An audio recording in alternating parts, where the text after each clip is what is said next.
Dan and Amy, so Paul Ryan and Donald Trump met yesterday, and Paul Ryan said Trump is spectacular, warm, genuine, good cuddler. His personality, I thought he's a very good personality. He's a very warm and genuine person. And so, yes, this is our first meeting. I was very encouraged with this meeting, but this is a process. It takes a little time. You don't put it together in 45 minutes. So that is why we had, like I said, a very good start to a process on how we unify. Yeah, so there's no shotgun marriage, but they're in deep like, and they're courting. There's courting going on, and that's all positive. And Donald Trump, he feels good, too. I don't mind going through a little bit of a slow process. It's a very big subject. I mean, we have a lot of things, and I think for the most part we agree on a lot of different items, and we're getting there. It's a bit of a mad December romance, but I hope those kids make it. I'm pulling for him, too, really. I mean, this bromance, I think it could be quite spectacular. They haven't unified into one, or two become one yet, but there's a process by which that's happening. Also, on the VP front, Donald Trump's shortlist just got a little shorter. Oh. I think his butler has been knocked out of the box. That guy. Although he is being vetted of sorts by Secret Service. Yeah, right Secret now. Service is investigating him this morning. All right. Well, for more on the political implications of the big powwow yesterday, let's talk to our friend David Freddoso, political columnist for the Washington Examiner. David, thanks for joining us. Thanks so much for having me.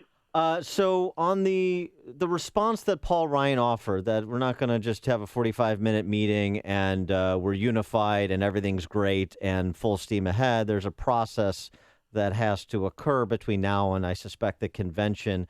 Should we take that at face value, or is there a subtext there that we should understand as well? Well, I think the most important thing about this whole conversation is that it's happening at all. When's the last time a party nominated somebody who was, broadly unacceptable enough that the sitting speaker or the highest-ranking elected official in the party at the time couldn't just say, yeah, of course I support our nominee? That's the real issue here. Can they get through, this awkwardness and get past that? I think probably in the end, Ryan is going to endorse him, but he's having this sort of, danger Will Robinson moment right now about his own political future and about the future of his House caucus in this election with Trump running ahead of the rest of the ticket.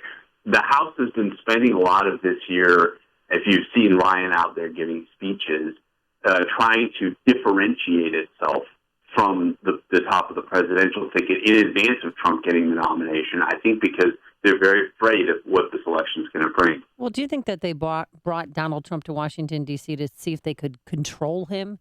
Is that a possibility? Well, I don't think anyone can control Donald Trump. And it's a misconception to think that you can. He has so far, even right after this meeting was announced, the first thing Trump said was, well, I don't support Ryan either. He doesn't support me. I don't support him. That's a very Trumpy thing to say, but it's not the kind of thing that a major party nominee says. Trump acts by his own rules and he works by his own intuitions, and he doesn't follow the conventions of political campaigning that most people are used to. And that, on the one hand, it's part of the success story of his campaign, you could say, because he's sort of thrown those things aside and succeeded, and some people like that. On the other hand, it means that he's, doing all kinds of things that are making a lot of people not like him or take him less seriously. It seems, though, that this is about maybe trying to encourage him, not control, encourage him to color inside the lines a little bit more. And you're always going to get that part of Trump that bristles anytime he's confronted, the kind of what you said. You don't like me, Well, I don't like you either.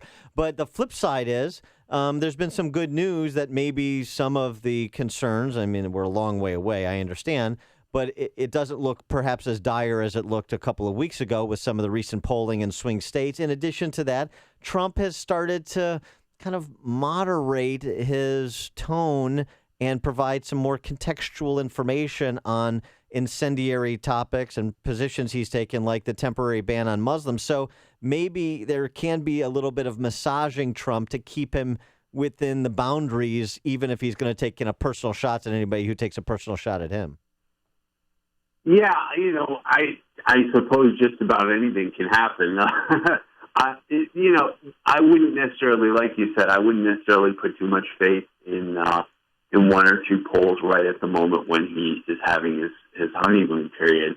At the same time, you're right. I mean, it is possible that some of these down ballot races will be salvageable in the fall, and that it won't be that bad. But it's still quite possible that it'll be as bad as everyone thinks. And I would put my money more on everything is as bad as everybody thinks it is, based on the conventional view of Trump and his popularity.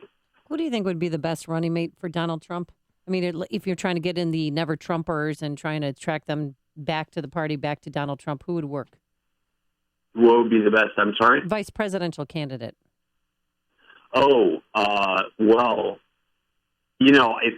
don't think that, as I think your news blurb just said, that the numbers keep narrowing. I don't think there are that many people who want the job. I think it's going to end up being Mike Huckabee or Newt Gingrich, because that fits the profile of someone who is not planning on running an election anywhere ever again after this is over, someone who's done with politics for the most part, but will come back and do this one last thing. This is not the vice presidential ticket vice presidential slot on Donald Trump's ticket is not a way of setting yourself up for a political future. That's what that I mean. Wow. But if it came down to Gingrich or Huckabee, either one of them, I mean, that adds virtually no value other than a sop to governing experience, which is not particularly compelling. That would be shocking. So you're saying that some of the other names that have been mentioned, or even ideas floated about who would really provide the most complementary benefit to Trump to deal with the various challenges that he has politically, whether it's demographically or regionally, that whole group of governors and senators that have been discussed, that nobody there would potentially it's potentially possible to be wooed. Chris Christie could conceivably be chosen. I'm skeptical, but yeah, I mean, just yesterday Trump was saying Christie could still be on the list, but that's not a surprise or anything. I don't think that helps him with any particular demographic or geographic area either, because he's not winning New Jersey. It's just not going to happen. So, if you wanted to talk about other governors who might do it, you'd start talking about Paul LePage, who I think there's almost zero chance. It's crazy. But no, I don't view this as a selection process that's going to depend on choosing somebody because he can win this state or whatever. I don't. Either Trump as a package works and he is winning in all kinds of unexpected places and it's amazing, or it's what everyone expects, which is he gets killed everywhere, and it doesn't matter. Your attempt to pick Governor so-and-so because you wanted to win his state was sort of a waste of your time. It's one or the other with Trump, and I mean, I think it's the other, but if you want to hold out hope that maybe it's the one, I think the way to think about this is that he's going to pick someone who's going to say yes, and there aren't that many people who are going to say yes. Interesting. What's the Beltway buzz on Cruz folding in? Is there going to be a Trump overture to Cruz, a la Paul Ryan, to fold him in and get his backing? Is that possible? Cruz seems to be taking a much more anti-Trump line now than he did during his campaign. So I think it's going to be. I don't really know that Cruz wants that much to be courted, or that he will accept. I think that he feels like he is going to have to do some atonement for some of the things he said early in the campaign when he praised Trump and possibly some people argue helped him. And I think that he, like Ryan, although it'll be manifested differently, he is interested in making sure the conservative brand does not get swallowed by Trump, that the public sees there's a clear difference between these two groups or these two idea sets. And that conservatism's survival going forward after this election could depend on that.